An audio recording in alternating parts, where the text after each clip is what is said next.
ក្នុងរយៈពេល15ឆ្នាំដ៏ជោគជ័យនេះក្រុមហ៊ុន E-Power CCL បានក្លាយជាក្រុមហ៊ុនឈានមុខគេក្នុងផ្នែកផ្គត់ផ្គង់ប្រព័ន្ធគ្រប់គ្រងទិន្នន័យអាជីវកម្មបែបទំនើបនិងបរិក្ខារអគ្គិសនី E-Power បានប្រើប្រាស់បច្ចេកវិទ្យាចុងក្រោយទំនើបឆ្លាតវៃស្របតាមស្តង់ដារជាតិនិងបទដ្ឋានអន្តរជាតិនៅក្នុងវិស័យអគ្គិសនីដំបូងគេតែមួយគត់នៅក្នុងប្រទេសកម្ពុជាភាពជោគជ័យរបស់យើងមិនអាចសម្រេចបានទេប្រសិនបើគ្មានការគ្រប់គ្រងយ៉ាងមុតមាត់ពីសំណាក់អតិថិជនការចូលរួមចំណែកដ៏សំខាន់របស់យើងគឺក្រុមការងារនិងដៃគូសហការទើបបេសកកម្មនេះយើងអាចបន្តដំណើរទៅមុខបានដោយរលូនបានពួកយើងបម្រើអតិថិជនតាំងពីឆ្នាំ2010មកម្ល៉េះរហូតដល់បច្ចុប្បន្នពួកយើងនឹងបន្តដំណើរជាមួយអតិថិជនដើម្បីអតិថិជនក្នុងឆ្នាំ2025នេះគឺជាខួបលើកទី15ឆ្នាំរបស់ក្រុមហ៊ុន E-Power CCL យើងមានមោទនភាពយ៉ាងខ្លាំងក្នុងការបង្ហាញកុងទ័រអគ្គិសនីឆ្លាតវៃចំនួនថ្មី Smart Meter ចំនួន2ប្រភេទរួមមាន E25 និង RX25 ដោយមានការរចនាជាមួយបច្ចេកវិទ្យាចុងក្រោយ Smart Metering ទាំងពីរនេះនឹងផ្ដល់នូវប្រសិទ្ធភាពភាពត្រឹមត្រូវនិងការទុកចិត្តខ្ពស់ក្នុងការគ្រប់គ្រងថាមពលអគ្គិសនីរបស់អស់លោកអ្នកក្រុមហ៊ុន E-Power CCL មិនត្រឹមតែផ្ដល់ជូនផលិតផលប៉ុណ្ណោះទេប៉ុន្តែយើងបន្តចែករំលែកការរីកចម្រើនបន្ថែមជាមួយនឹងអតិថិជន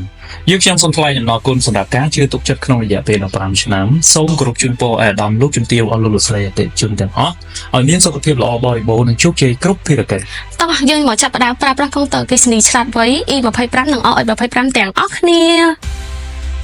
មុខងារពិសេសកុងទ័រអគ្គិសនីឆ្លាតវៃ RX25 E25 មានដូចជា 1. ការស្រង់អំណាន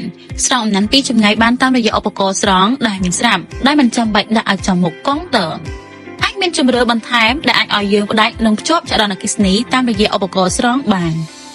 ទី 2. កម្រិតការពារ IP54 កុងទ័រទាំងពីរក៏មានអាវក្រោះការពារជាមួយអាកាសធាតុខាងក្រៅដូចជាការពារកម្ដៅការពារការប្រែពណ៌ការពារភ្លៀងនិងការពារសំណើមផងដែរទី 3. អេក្រង់ LCD បំពាក់ទៅដោយអេក្រង់ Digital ទំហំធំដែលអាចបង្ហាញព័ត៌មានទាំងអស់បានយ៉ាងច្បាស់លើអេក្រង់តែមួយងាយស្រួលក្នុងការតាមដានការប្រើប្រាស់ថាមពលអគ្គិសនីទី 4. មុខងារ Low Profile មុខងារមួយនេះអាចកត់ត្រាទិន្នន័យ Low Profile រយៈពេល5 15 30និង60នាទីម្ដងអាចរក្សាទិន្នន័យរាល់ម៉ោងអំពីការប្រើប្រាស់ថាមពលដោយស្វ័យប្រវត្តិនិងអាចទាញចេញមកក្រៅដើម្បីវិភាគអំពីគុណភាពថាមពលអគ្គិសនីទី 5. មុខងារការលួចភ្លើងពិសេសជាងនេះទៅទៀតកុងទ័រអគ្គិសនីឆ្លាតវៃថ្មីនេះមានបំពាក់ប្រព័ន្ធ Anti-Tampering ដើម្បីការពារនិងតាមដានសកម្មភាពមិនប្រក្រតីដូចជាការលួចភ្លើងការបើកគម្របកុងទ័រការដាក់ឆាករំខានការកែប្រែកំណត់ប្រព័ន្ធការឆ្លងនឹងលេខជ្រាបចរន្តការតភ្ជាប់ខុសប្រក្រតីនិងការកែច្នៃខុសស្តង់ដារទី 6. មុខងារ TOU មុខងារ TOU អាចកំណត់ការកត់ត្រាថាមពលអគ្គិសនីតាមរយៈពេលវេលា